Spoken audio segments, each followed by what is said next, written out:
Hello ladies and gentlemen, this is Yoruus speaking and welcome to Play by Mail 6 turn 85. What was that? Just slap her on and tell her you'll be up in half an hour. Hellblazer, what the... Is Hellblazer drinking? I bet Hellblazer is like drinking today, aren't you Hellblazer, right? So, turn 85.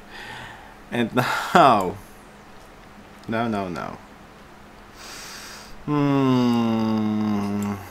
Let's go with comments first. How about that?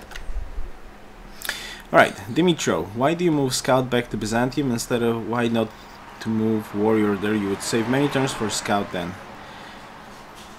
Maybe yours could still consider it. Every turn might count. Meaning Carthage is critical in my humble opinion, and I don't think he loses much by moving the Warrior.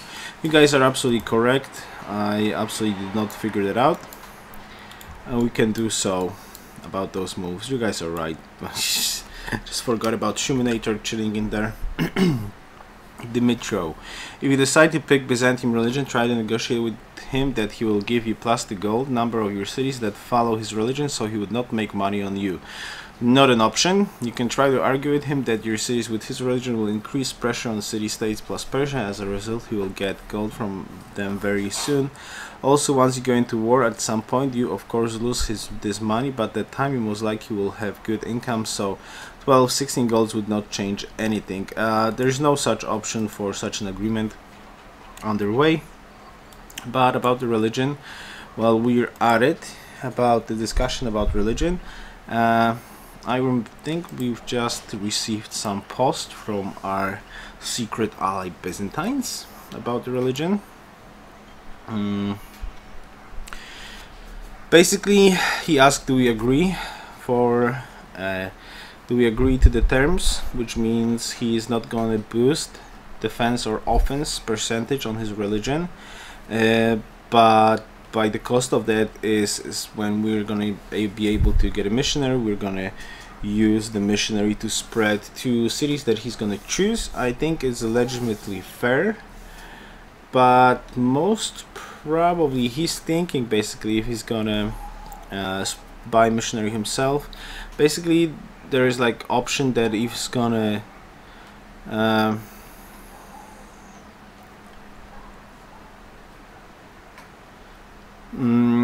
that he's probably gonna buy a missionary himself. He's still thinking about it. Well, there is one crucial piece of information from Mr. Chaiman as a Byzantine player, and he's saying like that our agreement about the religion probably does not have sense. I'm just trying to translate what he wrote. By the time the religion will get to Milky Way Bar, it will get to his cities and everything will start spreading like crazy. So he's saying again, and this is very cool because this pays off about my theoretically horrible mistake with Hamburg.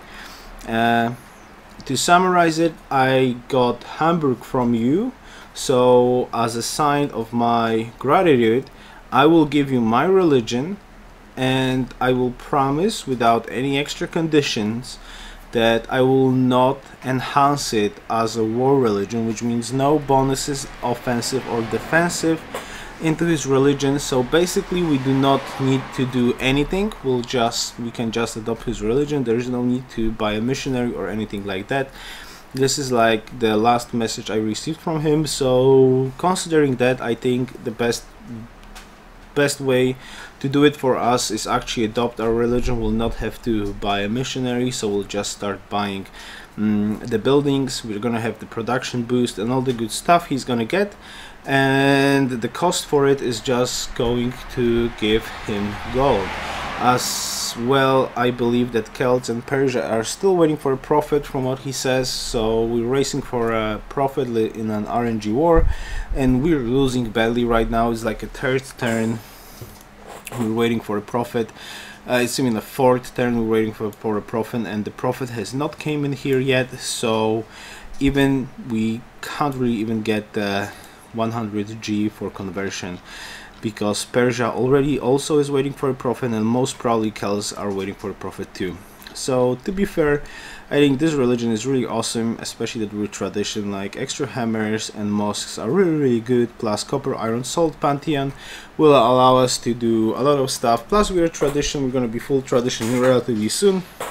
So in the industrial era, since there's no wonders to buy, we might as well spend some faith into improving our hammers if we really desire to, and grab a couple of engineers for plant. Hey Dane Babu Kappa, good evening. I'm cool, thank you very much. How about you?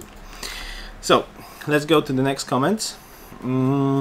Tiger, funding your own religion would be strong. What about science gained from missionary spread? Any follower believe would be beneficial. You'd give up production, probably a mosque in your capital to keep your silver pantheon, but you need food rather than production in your capital anyways. I'd say he'd have to make a pretty strong offer for you to not found a religion.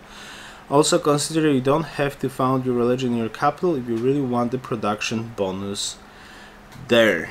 I don't agree with that. I think like that the loss of faith is too much, and there's not anything that's left out to compensate for the amount of faith. Well, this is an open discussion still, but we kind of discussed it the previous turn. Founding any sort of religion, especially that we're losing on RNG like 4th turn in a row, so soon we might lose to Persia and Celts on religion anyways. So most probably there's not going to be any beneficial picks even for a religion in my capital that will compensate the loss of faith that we could potentially use to buy mosques faster, or even spread the religion faster and get all the good stuff there. The only thing we're missing, we're losing, is going to be extra culture, and we're almost already done with the culture.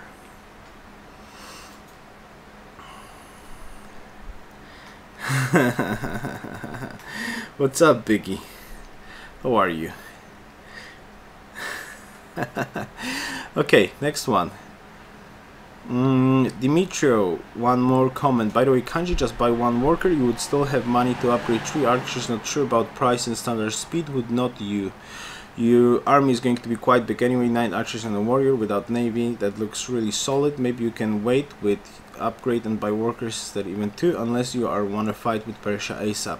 I don't want to fight with Persia ASAP, but I don't trust him, and I would assume that he might think of something before actual crossbows, and maybe we want to do something against him before actual crossbows. So I'm not going to upgrade into, I'm not going to buy a worker with the gold. All the gold needs to stay for upgrades, and then we can decide what we're going to do with all of that stuff basically, but not going to use the gold for not going to wait for I'm not going to use the gold to buy workers. I don't think that's wise. Frugofruit, him, is the combat bonus in House really that bad? My understanding is that you would get it as well, so first all of you might be the one benefiting from it more in the late game than him. No, the combat bonus is really strong. 20% is nothing to be to not take into the account. This is more than a general provides, and it's super free on attack or on defense. And since we already have agreement that we're going to fight on the end of the game, this is a huge enhancement, because the religion will spread on both sides, and we have to react accordingly. Basically, if he would spread, if he would take something like that, we would be forced to taking a religion, and nevertheless, and be prepared to get rid of his religion from our cities and from his cities on attack or on defense. So this is a big deal, and this is nothing to go lightly about. So, but this is already basically done, and he's not gonna take it one way or another thanks to the Hamburg gift. So I think we're done with that subject pretty nicely.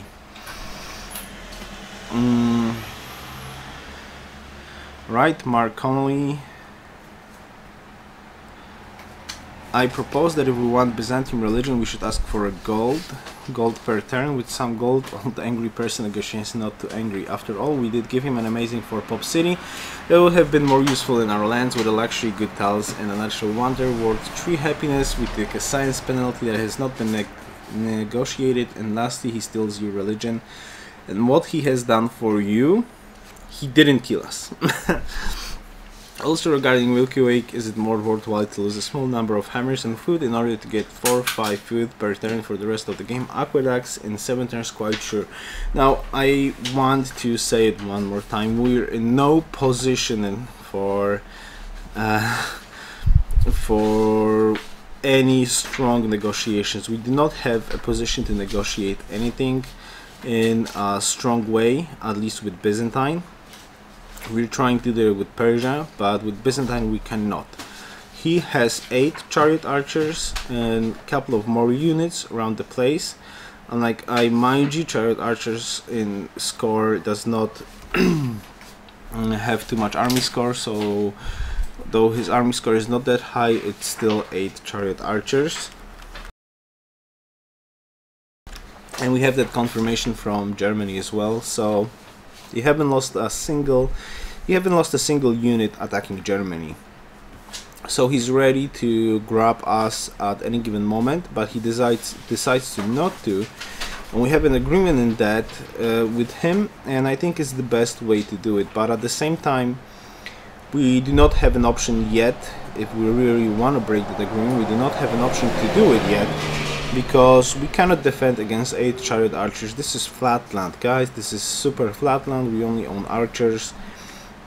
We will own compos, but even with compos, it would be tremendously hard to outmaneuver 8 chariot archers, not in a modded game with just composites on a flatland. This is a tremendously hard land to defend against compos and cavalry units. There's like no natural defenses whatsoever, so those 8 chariots would just crush any bit of our empire. We've got no roads, our economy is crumbling. We are in no position to negotiate anything, so we're gonna be very friendly for now. At least this is my opinion. Also regarding Milky Way, is it most worthwhile to lose a small number of hammers and food in order to get 4 or 5 food per turn for the rest of the game? Aqueducts in 7 turns, quite sure.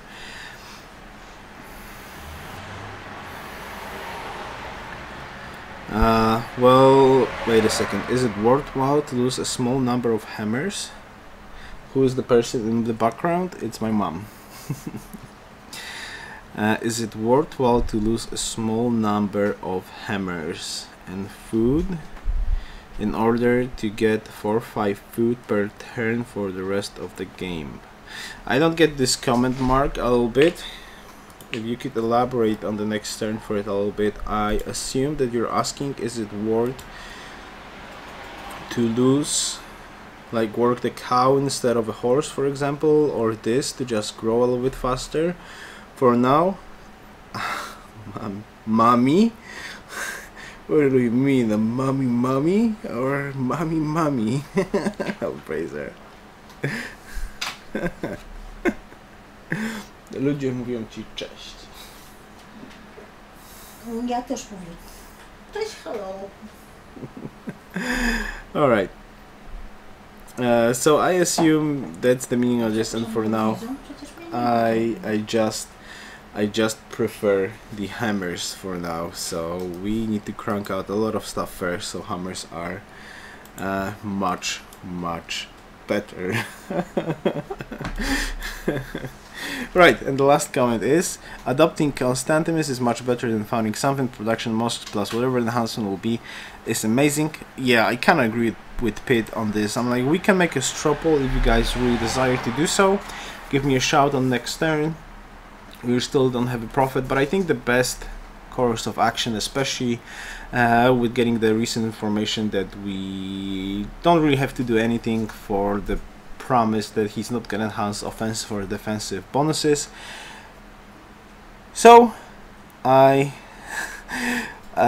think it should be absolutely fair and the best way to just adopt Byzantine religion, and it will suit us the best. Okay, let's do some moves and let's see what's happening in here. So deal. Alright, Germany is dead, so the deal with Germany is dead. We want sugar. Brilliant wants sugar. Kimono can shoot something. Let's shoot then. Bam, bam, bam. This guy is gonna have a promotion soon, so figure out a name for this archer. I'm waiting for a proposition for a name of this archer. Kimono soon, well, Shuminator's Palace is gonna have a granary soon, and it needs to grab a monument later on, so it can start working on the sheep soon and all the other cool stuff. Anything else we've got? Bliznik is moving forward. This archer, where have you been going? That's a good question. Where have you been going? Were you supposed to farm that barb camp? Get some experience from that barb camp? I think so. Yeah, let's go there and farm that barb camp a little more. And now we've got Digidong and an unnamed archer yet. This needs to farm this barb camp. Perfect.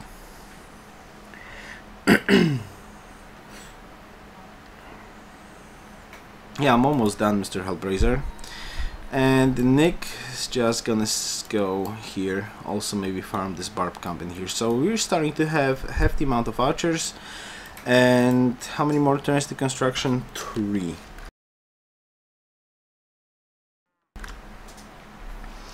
Alright. Get the horses done. This guy we can most probably heal, and then I can block off this spot very effectively.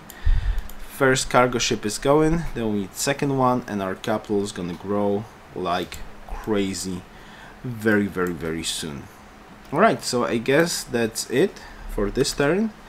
I've got some maps from Mr. Gentelmen as well, but I guess we're gonna talk about it when I'm gonna get the next turn, since people are already waiting for me for a free-for-all. I was supposed to hide archers in cities, by the way. Alright. So, anyways, I guess that's it for this turn. So, thank you very much for watching and see you next time. Best wishes. Yoruus out.